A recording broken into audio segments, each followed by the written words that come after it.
Hello everyone, स्वागत है आपका आज के सेशन में। आज के सेशन में हम लोग द हिंदू न्यूज़पेपर से हेडलाइंस डिस्कस करने वाले हैं। उन हेडलाइंस के माध्यम से कुछ नए वर्ड्स, इडियम, फ्रेजेस, सिनोनिम्स समझने की कोशिश करेंगे। जो भी पॉइंट आपको नया लगता है उसको आप नोट कर सकते हैं। तो शुरू करते हैं। सबसे पहली न्यूज़ है DU stands for Delhi university comes under fire for dropping text by Dalit writers. अब इस हेडलाइन में एक इडियम यूज किया हुआ है। इडियम क्या है? Comes under fire. इसको डिस्कस करते हैं।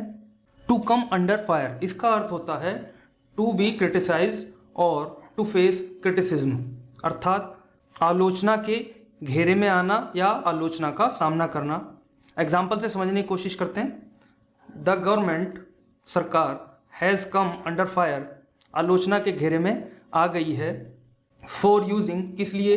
टीयर गैस, यूज करने के लिए। टू डिस्पर्स, डिस्पर्स का अर्थ होता है तितर बितर करना।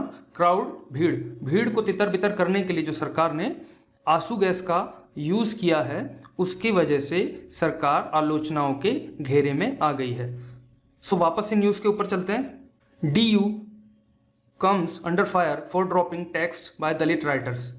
तो जो दिल्ली यूनिवर्सिटी है वो आलोचनाओं के घेरे में आ गई है। किस लिए? क्योंकि फॉर ड्रॉपिंग, ड्रॉप अर्थात छोड़ने के लिए या हटाने के लिए, टेक्स्ट कोई भी लेखन है उसको हटा दिया गया है दिल्ली यूनिवर्सिटी ने। वो टेक्स्ट किसके द्वारा लिखा गया था? बाय दलित राइटर्स। जो दलित लेखक हैं उनके द्वारा लिखे गए टेक्स्ट या उनके द्वारा लिखी गई लेखनी को हटाने के कारण से जो दिल्ली यूनिवर्सिटी है वो आलोचनाओं के घेरे में आ गई है। ये भी न्यूज़ सेम इशू से रिलेटेड है। DU's move is part of eraser से राइटर्स। लेखक कहते हैं कि जो DU का मूव है, क्या मूव? जो अभी हमने प्रीवियस न्यूज़ में डिस्कस किया, वो is a part of eraser. Eraser एक नया वर्ड है जो कि इरेज से ही फॉर्म किया गया है। इसको डिस्कस करते हैं। इरेजर एक नाउन है जिसका अर्थ है रिमूवल, हटाना। क्या? लेखनी, रिकॉर्डेड मटेरियल और डाटा, इनमें से किसी को भी हटा देने की क्रिया इरेजर कहलाती है। इसका सिनोनिम होता है डिलीशन। चलते हैं अगली न्यूज़ की ओर। In accessible UIDAI system leaves Aadhaar user in lurch. इस हेडलाइन से हम लोगों को एक वर्ड और एक इडियम सीखने के लिए मिलेगा। सबसे पहले हम लोग इनएक्सेसिबल। इनएक्सेसिबल होता है एक्सेसिबल का एंटोनिम। एक्सेसिबल का अर्थ होता है जिस तक पहुंचा जा सके, तो इनएक्सेसिबल का अर्थ हो जाएगा जिस तक ना पहुंचा जा सके। वर्ड इनएक्सेसिबल स्पेलिंग मिस्टेक के लिहाज से भी एक इम्पॉर्टेंट वर्ड हो जाता है, क्योंकि यहाँ पर C का भी 2 बार यूज किया गया है और S का भी। जो स्पेलिंग मिस्टेक से रिलेटेड क्वेश्चन होते हैं, एग्जामिनर का प्रयास रहता है कि उनमें इसी प्रकार के वर्ड पूछे जाएं जिससे कि जो कैंडिडेट्स हैं उनमें कन्फ्यूजन क्रिएट किया जा सके। चलते हैं आगे। अगला जो हम लोगों को सीखने के लिए मिलेगा वो है leave users in lurch. Idiom होता है to leave someone in the lurch. इसका हिंदी में अर्थ होता है किसी को अधर अथवा मझधार में छोड़ देना। डिटेल में डिस्कस करते हैं। To leave someone in the lurch. To abandon, abandon का अर्थ होता है छोड़ देना। समवन, किसी को। इन अ डिफिकल्ट सिचुएशन, किसी को ऐसी सिचुएशन में छोड़ देना जब उसको आपकी बहुत ज़्यादा ज़रूरत हो, तब हम लोग वहाँ पर यूज़ करेंगे to leave someone in the lurch idiom का। एग्जाम्पल से समझते हैं। ही लेफ्ट हिज वाइफ, उसने अपनी पत्नी को छोड़ दिया। इन द लर्च, मुश्किल परिस्थिति में।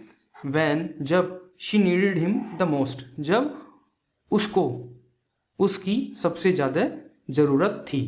चलते हैं अगली न्यूज़ की तरफ। CJI chief justice of India Ramana mentions plight of police officers. Mention का अर्थ होता है उल्लेख करना। प्लाइट एक नया वर्ड है, इसको हम लोग डिस्कस करेंगे। प्लाइट का अर्थ होता है अ बैड और डिफिकल्ट सिचुएशन। हिंदी में अगर हम लोग समझने की कोशिश करें तो अर्थ होगा बुरी स्थिति अथवा दुर्दशा। और अगर हम इसके सिनोनिम की बात करते हैं तो सिनोनिम हो जाता है प्रीडिकमेंट। चलते हैं अगली न्यूज़ की तरफ। 84 day gap is for better efficacy. Efficacy को हम लोग डिस्कस करेंगे, लेकिन उससे पहले हम लोग हेडलाइन समझने की कोशिश करते हैं कि centre tells HC stand for high court here. तो जो केंद्र ने हाई कोर्ट को बताया है वो क्या बताया है कि जो 84 डे का गैप है, अंतराल है, वो बेटर एफिकेसी के लिए है। देखिए एक पॉइंट, हालांकि ये वोकेबलरी से रिलेटेड नहीं है, इसको आप लोग नाउन में पढ़ते होंगे, फिर भी हम लोग इसको यहाँ पर समझते हैं क्या कि 84 प्लूरल है, फिर भी 84 के बाद में डे का यूज किया गया है, ना कि डेज का। तो ऐसा क्यों? देखिए नियम कहता है कि न्यूमेरिकल नाउन जब एडजेक्टिव का काम करता है तब आप उसको सिंगुलर यूज करते हैं। कैसे? जैसे कि 10 डे टूर, 5 माइल रेस। तो टूर और रेस ये नाउन है, इनकी विशेषता बता रहे हैं 10 डे और 5 माइल, इसलिए इनको सिंगुलर यूज किया गया है। इसको हम लोग डिटेल में कभी और डिस्कस करेंगे। फिलहाल आप ये समझ लीजिए कि अगर नाउन से पहले न्यूमेरिकल नाउन है और वो एडजेक्टिव का काम कर रहा है तो वो सिंगुलर होगा। अब वापस से आते हैं, एफिकेसी को डिस्कस करते हैं। एफिकेसी का अर्थ हिंदी में होता है प्रभाव।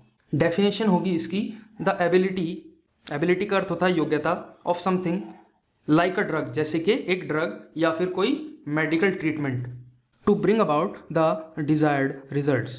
किसी ड्रग या मेडिकल ट्रीटमेंट की योग्यता, किस चीज़ की योग्यता?